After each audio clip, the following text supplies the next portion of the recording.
зохицол болж байгаа юм. Чулуун баян хөгжмөнүүдэд уран чадвар бүхий хасын дүр Андрамаагийн уян алхах хөдөлгөөнүүдэд 12 жил арт дууд буг согоо гэд амьтдын өвөрмөц зуршлал яруу тунгалаг найрал хөгжмөн гайхамшигтай нийлэмж зохицол болсон нь батлагдж байгаамаа.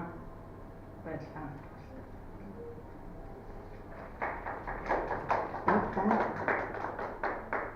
Одоо бас яг ашигурын сэдвэн бүжгийн концертмистр багтны үйл ажиллагаа онцлог эрт хэрэгцээ.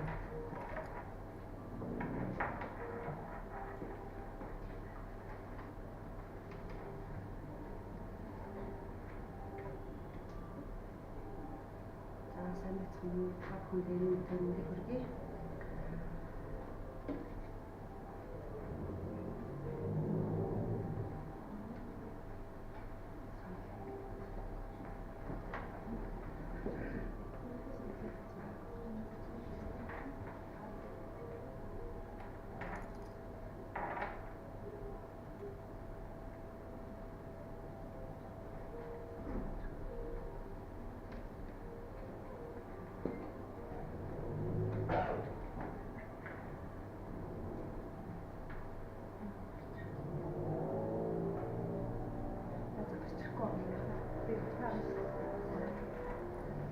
За энэ хэлбэлээр би бүжгийн концертээс министр гэж хий, түүний үйл ажиллагаа, ур чадвартай тэгээд бүжгийн концертмистрийн боловсон хүчний эрэлт хэрэгцээ талаар ерөнхийдөө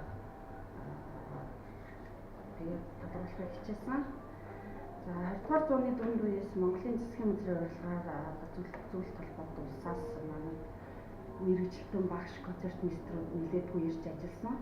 Түүний үр дүнд бол манай үндэсний одоо хөгжимчид өөрсдийнхөө одоо боловсон хүчнүүдийг бэлтгэж ирсэн байгаамаа. Тэгээд тэр 60-аад оны үед Борис Ильгов, Игорь Крато, Елена Михайловна гэх зэрэг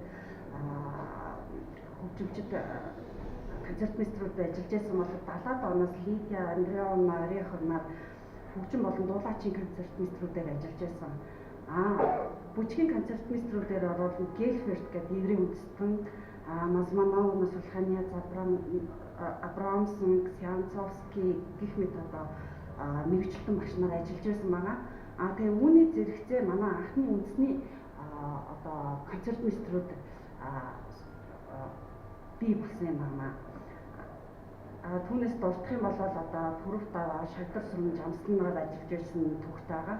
Ингээд 73 оноос төрийн бодлого зохицуулалтаар зүйл холбоот улс болон манай Монгол улс өөрсдөө дотооддоо боловсон хүчнийг бэлтэж эхэлсэн байна. Ингээд хамгийн анхны одоо концертмистрээр бол Монгол улсын гайвал жүжигч Эрдэнэ Чимээ, Цолмонгоо, одоо манай сургуулийн орхон багш дээрээс нь одоо театр чуулгуудад ажиллаж байгаа Монгол улсын гайвал зүтгэлтэн Наран гэрэл, Дэлгэрмаа тэгээд хойждоо дуурийн театрт одоо Америкийн нэгдсэн улсад ажиллаж байгаа мөнгөн цэцэг, түүний залган чалаа, гэрэл цэцэг энх туул гэх зэрэг одоо концертмистрүүд ажиллаж байгаа. Мөн манай хөгжим бүжгийн сургуульд бол Хангалбай, Буян ишин багш тэгээд түүний дараагийн халамж залгаа болсон бод гэрэл найз цэцэг буян дэлгэр гэх зэрэг концертмистрүүд одоо ажиллаж байгаамаа. За концертмистрийн үйл ажиллагаа гүйцэтгэх үүрэг түүний онцлог гэвэл хүний араас бэлэг ур чадварыг бүгдийг нь дайчилж бие сэтгэлийн нэгтгэн байж гүйцэтгэдэг. Тэгээд эд бисээ оролцуулсан хөдөлгөөнөөр эрхэлдэг төлөвлөлийг болоод бүжгийн урлаг гэж би ойлгож байгаа. Үүний яг аяас чадвар бүтээл сэтгэлээд бүжигчдэд төрүүлж түүнийг байнга тоодорч мэргэжлийн байгууллагт бүжигчин нэмэх өндөр хариуцлагатай уран бүтээлч болон хүлээлгэж өгдөг. Сурган хүмүүжүүлэгч бол бүжгийн багшийн байнгын туслагч, хамтран тоглогч буюу бүжгийн концертмистр байдаг юм аа. За тэгвэл бүжгийн концертмистр нь ямар үүрэгтэй вэ гэхээр бүжигчин болон бүжгийн сурагчдын хөгжим мэдлэг боловсрол мэдрэмжийг дээшлүүлэх, уран сайхны чадварыг хөгжүүлэхэд бүжгийн багш болон дэглээчийн нэгэн адил тухайн хичээл бүжгийн сургалтын явцад чухал үүрэг гүйцэтгэн оролцдог. Бүжгийн концертмейстер нь бүжгийн урлагийн талаар өргөн мэдлэгтэй байх ёстой ба ажил үүргээ бүрэн чадварлаг гүйцэтгэх нь чухал байдаг. Бүжгийн концертмейстер нь бүжигчний адил тэдгээр хөдөлгөөн бүрийн мэргэжлийг мэдэх үүрэгтэй, тэдгээрийг мэдрэх нарийн мэдрэмжтэй байх, бүжигчтэй шаардлагатай бүжигчний хэмнэл хөдөлгөөний динамикийг нарийн судалж мэдсэн байх шаардлагатай, сонгодог ардын олон үндэстэн ясны бүжгүүд болон орчин үеийн гих мэд бусад бүжгийн төрлүүдийг мэддэг байх, Монгол болон гадаадын үндэстэн ясны усаатны хөгжмийн онцлогийг тодорхой тусгасан хөгжмийн мэдлэгтэй бас байх шаардлагатай байдаг. Мөн бүжиг сонгодог болон үндэсний балет бүжгийн жүжигчдийн хөгжмийг тоглох өндөр ур чадвартай байх ёстой. Бүжгийн концертмейстер нь. Тэгээд мөн бүжгийн сургалтын үед хаанаас ч ихсэн шууд тоглож чаддаг байх зэрэг ур чадвар үйл ажиллагааг бол бүжгийн концертмейстер шаарддаг юм байна. За, концертмейстерийн ажил хөдөлмөрийг зөвхөн хамтран тоглогч талаас нь биш, мөн дасгал сургалтын явцад хамтрагч төдийгүй тухайн бүжиг болон бүжгийн жүжиг нь үндэсний буюу симфони найрлал хөгжимтэй уран бүтээлчид нийлж сургалт хийх хүртэлх олон хөдөлмөрийг ганцаарч олон уран бүтээлчдийн цаг үе хөдөлмөрийг хэмнэж чаддаг онцлогтой байдаг. Ажил хичээлийн явцад мэргэжлийн бүжгийн багш, дэглэгч, концертмейстер нарын харилцан ойлголцол, хамтарсан үйл ажиллагаа зайлшгүй чухал байдаг. Бүжгийн концертмейстерийн бусад концертмейстерүүдээс ялгарах онцлог нь импровизац буюу явд шууд зохиож тоглох, сэтгэн тоглох чадвараар бол бусдаасаа илүү онцлогтой байдаг. Энэ нь бол ер нь бараг өдөр тутам биднээс шаардлагатай. Хичээл дээр бүжгийн багш тодорхой зохиомжийн илүүлэг өгч байхад концертмейстер түүний зураглал хөдөлгөөний төрх байдалтын зохицсон хөгжим түргэн сонгож тааруулан тоглох шаардлагатай. Энэ нь сурагчдын нэгэн хэвийн хөгжмөд уйдахгүй хичээлийг илүү сонирхолтой болгож дуурлуулах дэм болдог бөгөөд мөн тухайн оюутан сурагчийн хөгжмийн мэдрэмж давхар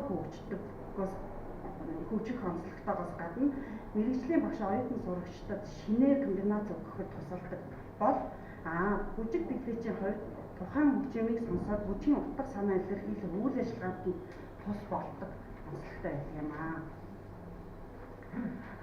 Бүжгийн концертмейстерийн эрэлт хэрэгцээ. Манай улсад концертмейстерийн эрэлт хэрэгцээ жилээс жил дахиж байгаа боловч энэ нь учир дутагдaltaй хэвээр байгаа юм аа. Ялангуяа бүжгийн концертмейстерээр ажиллах боловсон хүчин жил ирэх тусам одоо цөөрч байгаа нь бол их харамсалтай байгаа юм л да. Яагаад гэвэл дээрх бүжгийн концертмейстерийн үйл ажиллагааны онцлог, ур чадвар ялангуяа одоо бидний төвлөрөх ур чадвар төгсөж байгаа. Тэгэхэд бол бидний төгсөж байхад концертмейстерийн хичээл дээр зөвхөн дуулаач болон хөгжимчтэй ажиллаж төгсдөг. Бүжгийн ямар ч одоо мэдэгдэхүүнгүй болж төгсдөг байхгүй. Тэгээд төгснөхийн дараа бүжиг дээр ирээд ажиллахад тэр нь ямар ч мэдэгдэхүүнгүй учраас анх ирээд ажиллахад бол тэр хүүхдэд маш их хүндрэлтэй. Яг гэвэл тэр бүжиг гэдэг юу вэ гэдэг анхшилтны мэдэгдэхүүн байхгүй учраас хэцүү байгаа. Дээрээс нь маш их олон одоо хэллэгүүд байдаг тийм бүжгийн хөдөлгөөний хэллэгүүд плие, тамилуу ширтэж гэх юм уу тийм хэллэгүүд байдаг. Тэр болгон дээр өөр өөрсдийн тэр хөдөлгөөн болгонд тохирсон хөгжмийг сонгож тоглох хэрэгтэй байдаг.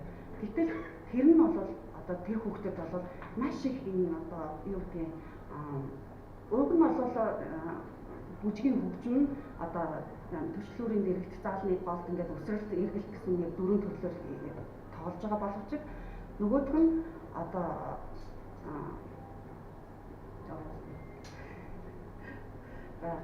тоглодог. Тэр нь нөгөө хүүхдүүдэд маань яг гэвэл нэг төрлийн төрөлөө бид нар бол мэргэжил дээрээ тоглож байхдаа бол ерөөсөө 4-5 төрлийн програм тоглодог тийм үү. Гэтэл нөгөө хүүхдүүд маань бүжиг гэдэг юм дээр ирэнгүүтээ одоо тэр хөдөлгөөнд тохирсон хөгжмийг сонгоход бол маш их хүндрэлтэй. Яг бол тэр хүүхд өөрийн уран сан гэдэг юм байхгүй байгаа учраас хүндрэлтэй хэцүү байдаг. За танд нэмэлт байгаа.